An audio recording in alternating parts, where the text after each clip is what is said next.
When we talk about the greatest tennis player of all time, a name that is often not mentioned is that of Jimmy Connors. Jimmy Connors' place in history is well established. He was perhaps the most rebellious player to ever play, a combative, relentless, and driven athlete whom tennis analyst Mary Carillo said was one of the most important tennis players of the modern era.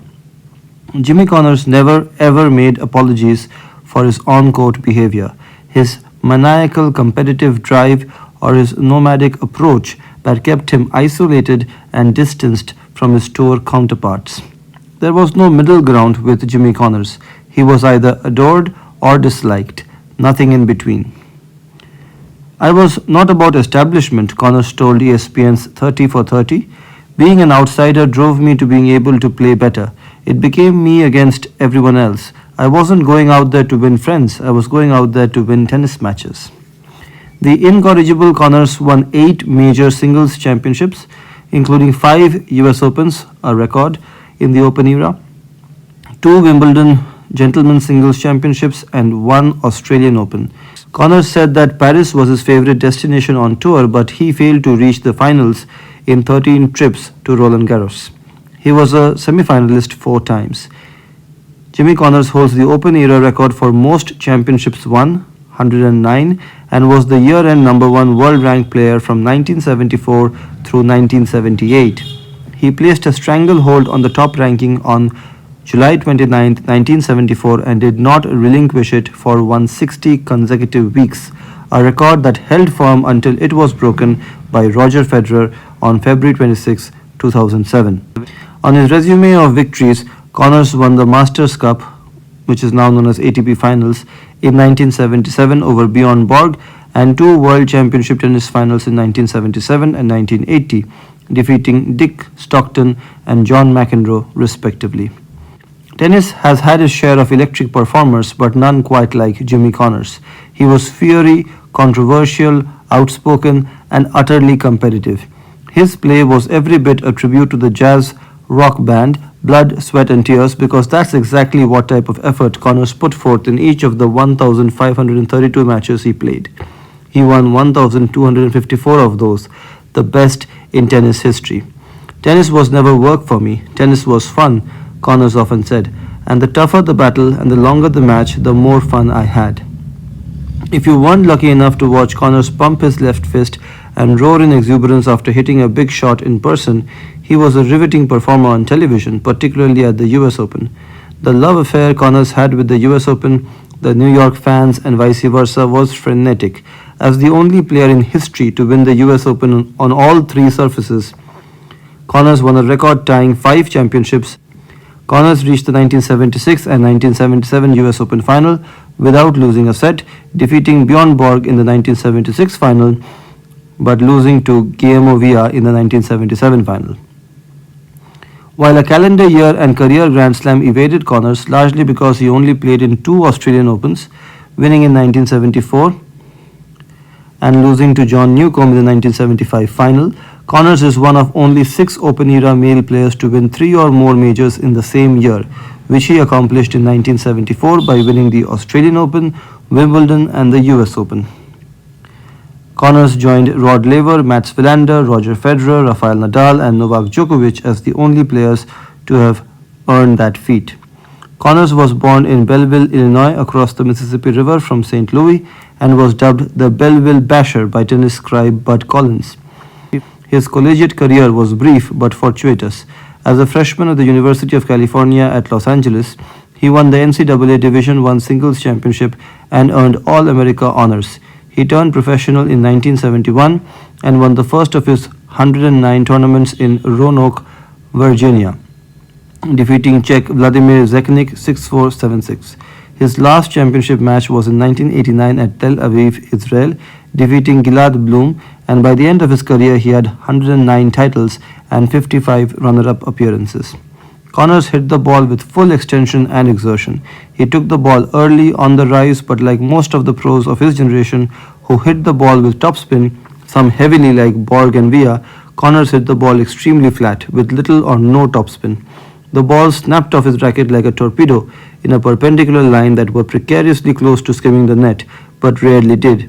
He pounded his ground strokes from the baseline, but his game did not resemble a pure backcourt game. It was always an overdrive, attacking, relentless, tenacious, the brand of tennis equating to the personality of the player. His game was buoyed by the game changing Steel Wilson T2000 racket. The racket provided a vast performance enhancement to the traditional wooden rackets favored by the majority of pros, and it aided every part of his game, from his blistering two handed backhand to his serve that benefited from the increased power the frame afforded. I think his skills were underestimated, said rival John McEnroe. He was a much better volleyer than people realized. Connors has said his 1982 five-set victory over McEnroe at Wimbledon was his most memorable match. He won the match 3-6, 6-3, 6-7, 7-6, 6-4. This victory came 8 years after his first win at Wimbledon in 1974 and earned him an improbable world number one ranking given he was in his 12th year on tour. The tennis community viewed Connors as a maverick, likely the stimulus for calling his memoir The Outsider. In 1972, he refused to join the newly formed Association of Tennis Professionals, known as ATP now, the union that was embraced by most male professional players. Connors chose to play in a series of less prestigious and smaller tournaments that were organized by his manager and promoter, Bill Riordan. When Connors finally dipped into the larger arena, his first significant singles championship came at the 1973 US Pro, where he defeated Arthur Ashe in a five-set tussle. The core of Connors' career came from 1974 to 1978, when he won five major championships, appeared in six additional finals, and appeared in a record five straight US Open finals, winning titles in 1974, 1976, and 1978. In that memorable 1974 season, Connors was not just dominant but unstoppable. He compiled a 93-4 win-loss record, won 15 tournaments, including three major championships. Officials in Paris denied Connors entry into the field at the French Open because of his association with World Team Tennis. The bigger the stage, the better Connors performed. In major tournament play, he reached the semi-finals or better 31 times, a record he held until surpassed by Roger Federer at Wimbledon in 2012, and advanced to the quarterfinals or better 41 times, another Connors record until broken by Federer at Wimbledon in 2014. Connors did not play a lot of doubles tournaments, but he did win 16 tournaments and two majors. He picked the right partner, equally entertaining and controversial Ilie Nastase, and the pair were finalists at the French Open in 1973 and won Wimbledon in 1973 and the US Open in 1975. He also advanced to the US Open mixed doubles final with Chris Evert, who he was briefly engaged to in 1974. In his interview on Center Stage, Connors was asked what championship he was most proud of. The one I did not win, 1991 US Open, he said.